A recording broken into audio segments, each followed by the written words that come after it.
Coucou. Alors je vous explique, aujourd'hui je devais faire une vidéo qui devait s'appeler 10 000 pas au lever du soleil. C'était un concept repris de style tonique, parce que j'avais adoré cette vidéo. Je me suis dit j'ai envie de la refaire, et comme ça je leur montre ma ville et tout. C'est sympa, je me balade, je fais le touriste dans ma petite ville, mais il pleut des cordes. Ce qui fait que j'avais mis un réveil à 5h45. Je me suis levé pour regarder comment il faisait dehors. Et je me suis dit, ah mais non, il fait encore trop nuit. Après, je me suis levé à 6h45 du coup. Et il pleuvait. Et là, il est 8h. Et il pleut toujours. Donc je n'ai pas d'idée pour la vidéo d'aujourd'hui. La journée commence bien. Many hours later. Update. Je vous explique la situation. Aujourd'hui, on est sur une vidéo 100% sincère. Il est 14h30 et j'ai... Non, même pas. On peut même pas dire que j'ai eu une illumination d'idées. J'ai cherché des idées. J'ai demandé des expertises à mes amis, à les consommateurs de YouTube. Et ils me donnent des idées, mais il y en a qui ne sont pas réalisables ou qui ne me tentent pas. Et en même temps, du coup, avec la déception de ne pas pouvoir faire la vidéo que je voulais faire, une flemme qui s'est installée. Du coup, aujourd'hui, depuis ce matin, je ne fais rien. J'ai regardé quelques épisodes des Kardashians, j'ai fait du montage, j'ai regardé YouTube. Et là, je vais lire, il est 14h30, j'ai fait que être sur le canapé et bouffer. Voilà. Mais du coup, la vidéo d'aujourd'hui, elle est un peu dans le thème. Quand je suis comme ça, quand je fais rien et que je sais pas quoi faire, bah j'ai envie de manger. Et quand j'ai envie de manger, bah j'aime bien manger des trucs que je fais moi-même. Du coup, qu'est-ce qu'on va faire?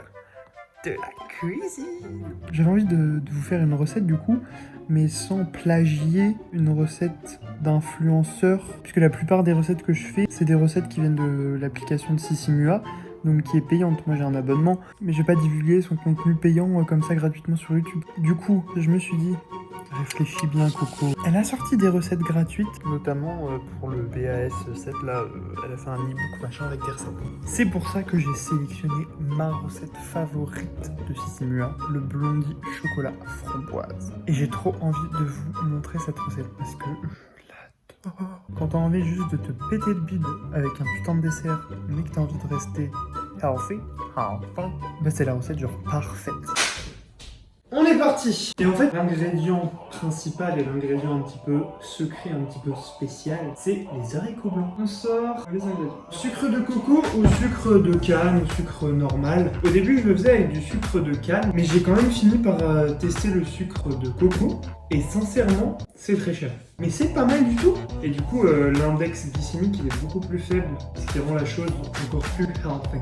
Haricots blancs, évidemment. A few moments later. Ah non, hein. Non. Comment vous dire? Là, je lâche la rampe. Je n'ai pas d'idée de vidéo pour aujourd'hui. Je finis par en trouver une. Je m'y attelle, je m'y mets, je fais décongeler mes petits fruits en avance. Et l'ingrédient principal, j'ai même pas vérifié si je l'avais ou pas. C'est-à-dire que là, nos fruits sont décongelés. Je n'ai pas d'autre choix que de réaliser cette recette. Heureusement qu'il y a un casino à 2 minutes à pied. Mais je dois y aller quoi, putain, je suis en short de pyjama les gars. Bon bah j'y vais hein. Non mais le temps qu'il fait. Si je me prends la pluie, c'est le pompon. Hein. Je me suis mis en jogging. Mais le petit secret, c'est que je suis en short de pyjama en dessous. Comme ça, ce sera plus facile à enlever quand je reviendrai chez moi dans 10 minutes.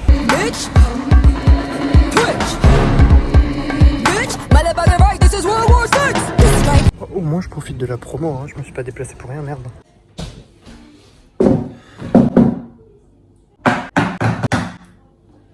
J'ai chaud, je suis du cul là. On reprend la recette. Pour un moule carré, on va déjà prendre le moule. Les haricots blancs, le sucre, les fruits. Il faut du chocolat noir. Moi, je vais le prendre en pépites parce que j'ai la flemme. Par contre, j'aurais préféré du chocolat noir. Mais bon, je préfère acheter des pépites au chocolat au lait. Soit. Il faut aussi de la farine, de blé ou de la fécule de maïs. Moi, je vais prendre de la fécule de maïs parce qu'au moins, il n'y a pas de gluten. Et de l'huile de coco fondue ou de la margarine. Moi, j'aime bien l'huile de coco. Alors, choisissez la vierge encore plus. Et un peu de graines de lin. Et de l'extrait de vanille et de la levure, évidemment. Donc tout d'abord, on préchauffe le four à 180 degrés, on le fait toujours au début de la recette comme ça. Il est prêt quand on veut le mettre dans le four. Donc tout d'abord, on met les haricots blancs bien rincés, bien égouttés. Alors les haricots blancs, il vous en faudra entre 250 et 280 grammes, ça dépend des boîtes. Là moi j'ai une boîte de 250 grammes, donc ça suffit largement. Du coup on ajoute l'huile de coco fondue, et là il en faudra 60 grammes. On ajoute les 100 g de sucre de coco. Alors ici elle dit que si vous n'utilisez pas du sucre de coco, il faut mettre 120 g de sucre normal. Le goût du sucre de coco est beaucoup plus fort, mais en vrai 100 g de sucre normal, je pense que ça suffit largement. On ajoute une cuillère à café d'extrait de vanille, c'est la bonne franquette. Enfin on ajoute les graines de lin, vous en ajoutez une bonne cuillère à soupe. J'avais aussi mis des graines de chia une fois, c'était tout aussi bon à votre convenance. Et maintenant, on mixe pendant 2 minutes. Il faut que la pâte soit bien homogène.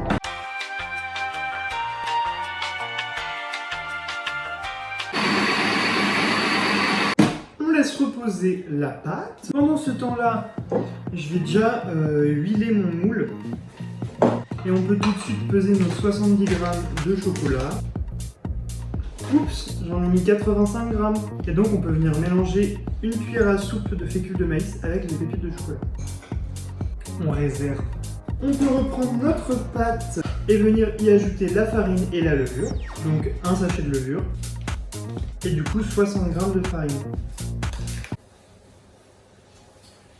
Et on peut retourner au mixage. Une fois qu'on a remélangé la levure et la farine, on peut rajouter les pépites de chocolat. Alors soit vous mettez directement les pépites dans le mixeur, ou soit vous remuez à la main. Mais moi je préfère faire dans le mixeur parce que flemme de faire de la vaisselle. Quand du coup vous le faites au mixeur, faut pas y aller très violemment, faut pas y aller très longtemps parce que sinon après les pépites elles vont être broyées, donc c'est un peu nul. Et on vient verser la préparation dans le moule, préalablement huilé ou fariné ou anti-adhésif, pour que ça colle pas fort. On étale bien sur tous les bords.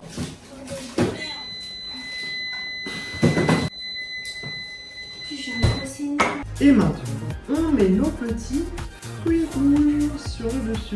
Alors là, laissez libre cours à votre créativité.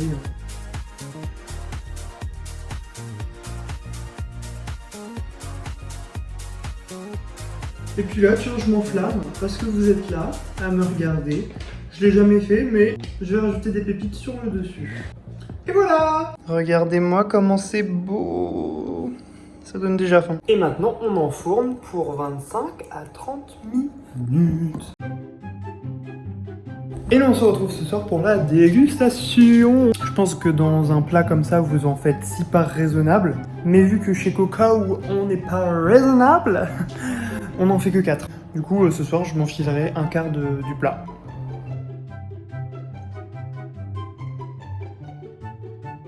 Many hours later.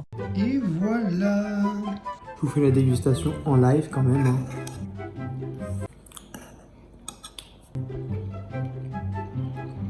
J'adore.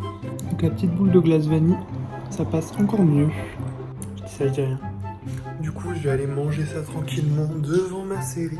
Et je vous dis à demain pour un nouveau vlog. Oui, parce que demain c'est un vlog et je sais exactement ce que je fais. Petit indice, départ à la gare à 7h22.